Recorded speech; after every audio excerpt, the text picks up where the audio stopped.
little closer. Don't be shy. Don't be.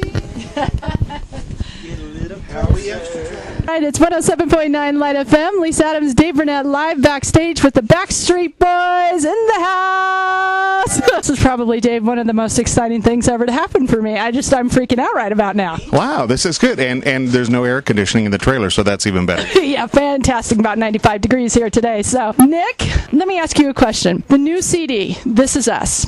How is that compared to maybe the very first CD? What does this mean for you guys? Well, this new CD is hopefully an evolution for us. It's a step in a new direction, but has similarities to the first CD. Just it has a little bit of an urban, base to it with dance grooves, a little bit of European dance grooves to it as well. Stuff that we could just perform. So ultimately, I think that the reason we titled it "This Is Us" is because we feel that it's closest to what we do best, and we that's what our first albums, what we compared it to as our first albums. Right. No, I thought so too when I heard it. I mean, you didn't even have to tell me that. AJ, so tell me, what's happened in the evolution of the guys since the late 90s when all this started for you? I think probably the biggest thing has been the production sound has changed. Obviously, musically, we've evolved, like what Nick was saying. Vocally, we're still the same Backstreet Boys. Trying to do the same quality harmonies, melodies, great lyrics, working with some brand new producers, brand new writers for the first time. Jim Johnson, Red One, who worked with Gaga, as well as working with Max Martin again. So we have some old and some new, and we're also now starting to process and get ready for the next record. Okay, so when is the next record coming out? Not sure when it's going to come out, but we're actually going back in the studio here in about a month.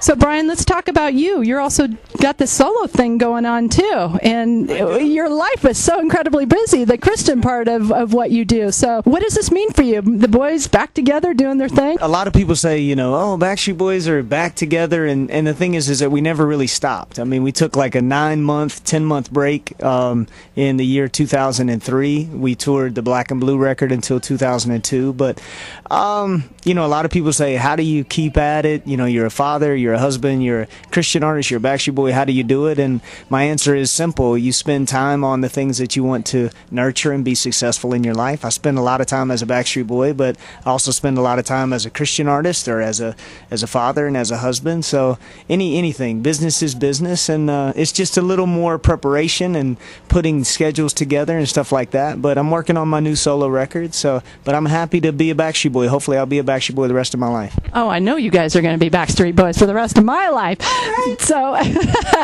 So, Howie, let me ask you, when the late 90s were here and the mid 90s, I was probably 30 years old. And now, I'm in my mid 40s. So how has that seen your fans evolve? What does that mean to you guys? Because you're growing up too. I mean, it's great. We've always said to this day that we have, first of all, the best fans around the world. I mean, there has been some loyal fans that have been there since literally like day one when we first came out into different countries that were there and are still there every time we come back. I mean, it's amazing. They've become almost like an extended part of our family because they've been with us for so many years. It's amazing as well to see, like you said, just not only like the fact that we've grown up, they've grown up as well. And like now, a lot of times they're bringing not only the younger sisters, but now they're also bringing their babies now and their kids to our concerts. And seeing their mothers still coming with them and their grandparents, we have them from 8 to 80 coming to our concert and blind, crippled, and crazy. No, just joking. I feel like that some days. Dave, did you have any questions for the guys before we wrap up? I guess one question would be the difference between the first genre, the Backstreet Boys, when everyone was crazy, and now is more mature men touring. How is it different out touring and meeting people? How is it different for you? Sorry. I think we all want to answer that question. Yeah, well, none of those anymore. No, I'm just joking. No, it's similar in certain ways.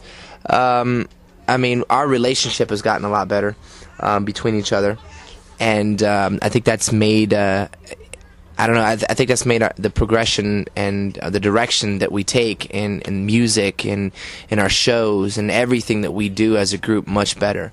Because we're tighter than we were before. From a fan standpoint, though, it's like, we still have loyal fans, like Howie was saying. We have dedicated loyal fans for a long, long time, but they're not so fanatical about the Backstreet Boys. You know, these people are in the working force, they're paying taxes, they have their own families, you know, and when they get a chance to come and see us, it's not so crazy like they're 12 years old, you know, because they're 24, 25, 35, and now they're more like, wow, we still love these guys, but they love us in a different way, in a more grown-up way. Hormone thing, though, you know what I'm saying? Yes, it is. So I guess a follow-up question to that, for you performing, I mean, initially when you're out the first time, the excitement of doing shows and concert, which now is like, oh, got to do another one. I'm sure it reaches that point where it's a routine.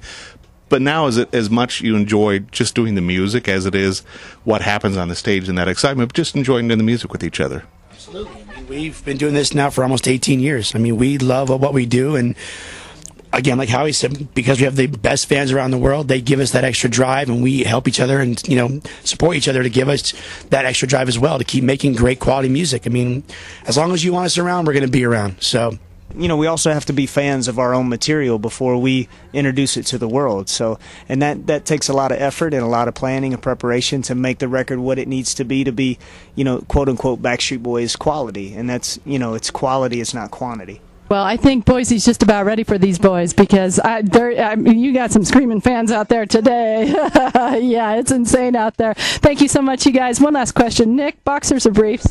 Oh, nothing. Love it. Thank you so much, the Backstreet Boys. Give it up.